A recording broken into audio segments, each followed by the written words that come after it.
Hey everyone, it's Jason. Today I'm gonna do something. I've already opened up the card packs. I just wanted to show off some of them. It's for this new Final Fantasy trading game. It's been out for a little while now. I bought a couple packs here and there.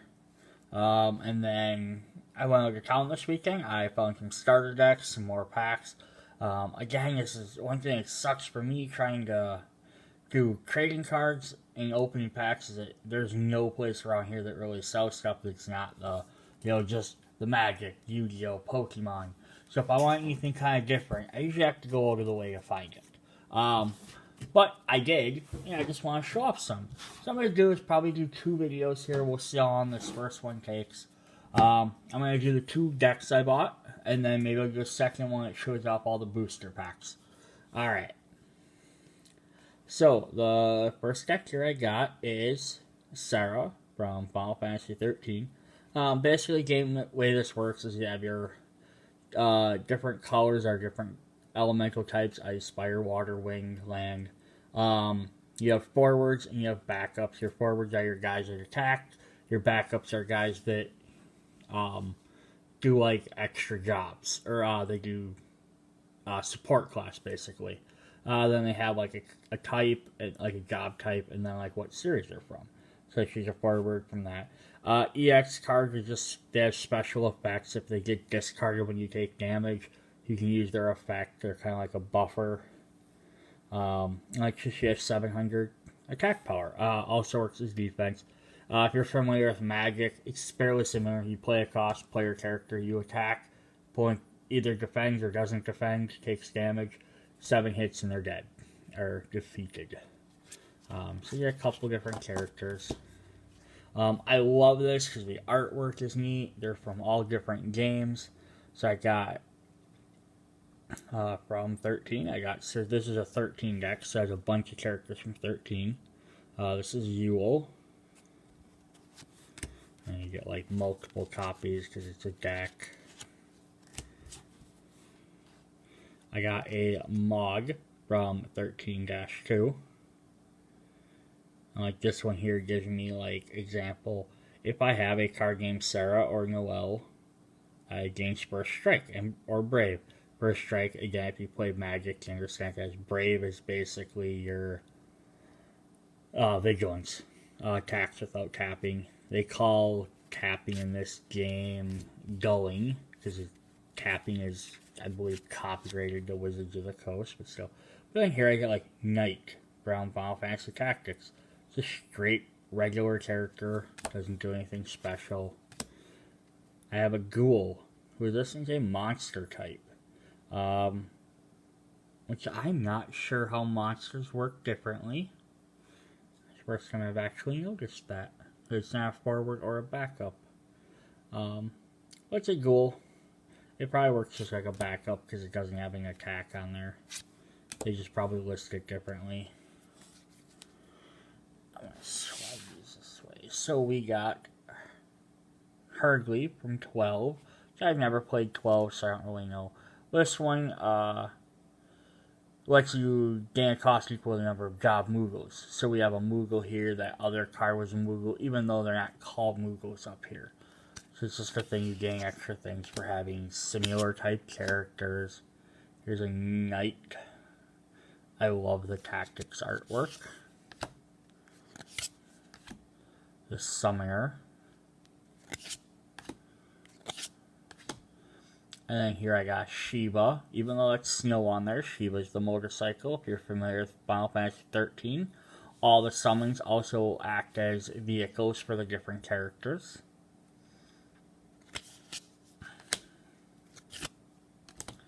Here's a Bard. And then up here, like this guy has a little symbol there. It says, I can have multiple Bards in my group. Otherwise, normally you can have one card of any name out. So they may have multiple characters called Shiva, or Serah, or, Cloud, or Sephiroth, so on and so forth. But some of the basic ones, you can have multiple Bards out, because, there were multiple, it's a generic character. So this is that. Final Fantasy 3, I believe that is. Yep. It's also a way you can like team parties if you have multiple guys from the same thing or same color, like two blue characters, they can attack together, add their power. So that's why you kind of get the benefit of building, like a blue deck versus like one of every color. Or I love these 6 characters, I'll just take them. So we have our Arithmetician, one of the weird classes from there. These are my favorite cards they came. They're from the Theatrhythm series. I love Theatrhythm. This is a bomb.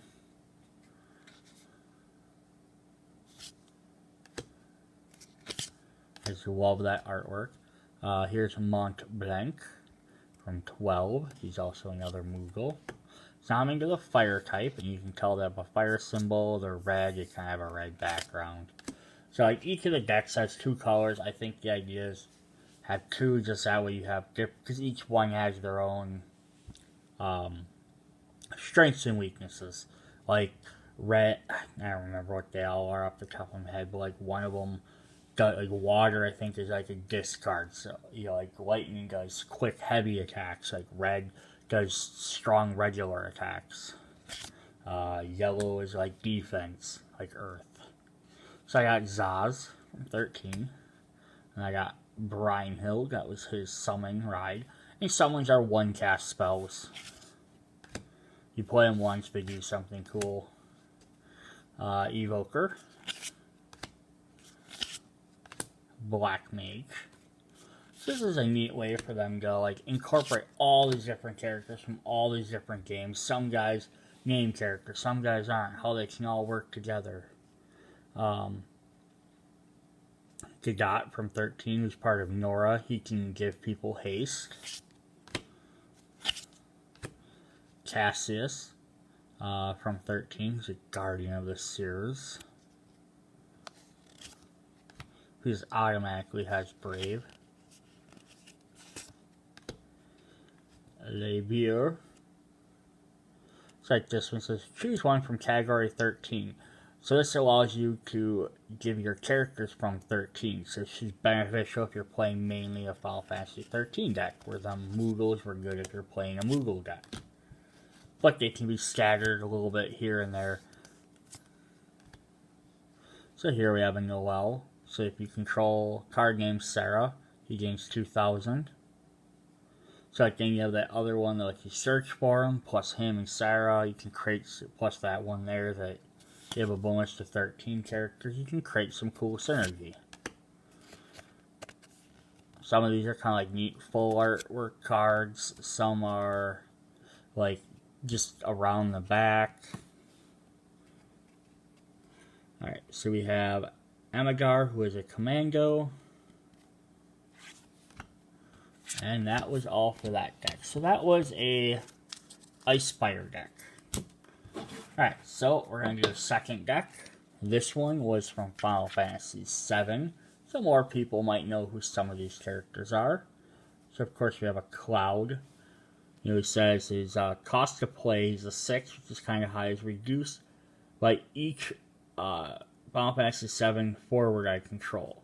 So if you have more characters out, he does that. And then he has this cool ability down here called Climb Hazard, which has a little S by it, which means if they're orange named S, you have to discard another Cloud character from your hand to do it. So that's the advantage of playing multiple characters and of the same type, rather than be like, oh, I can play one Cloud, one Tifa, one Barret, one Aerith. Well, the problem is you can never use this ability then. But the thing is, I don't have to have all level 6 Clouds. There are cheaper ones, there are more expensive ones. So it's a neat feature of the game. So this is a Tifa with a water kick. So I might want to buy booster packs and try and get other Tifas so I can still use his ability, but I don't have to have 3 of this card. But I do. This artwork's kind of neat because it's from the game, but personally I don't like it because you can't see the character. Here's Zanyan. Helps Tifa out. I do not know that much about FF7, so I don't know who some of these characters are. But we have more tactics characters. The Squire. Swap around. My hand gets tired after a while from these. We have a Magnus. These are from FF3. These are all Series 1 cards on this one. Down at the bottom here, it's probably won't focusing well enough. But yeah, like this is one of 24 common. Grab one from this other one. Oh, focus, focus.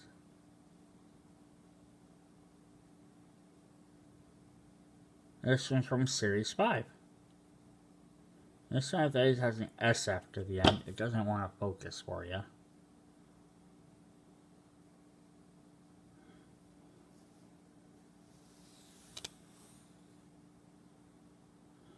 Well, believe me, it has an S, which I think means it's from the starter deck. So there might be some cards that are exclusive to the starter deck, which is another reason to buy them. I think there's like 2 starter decks per series. I think they're on Series 5 or 6 right now. I don't remember.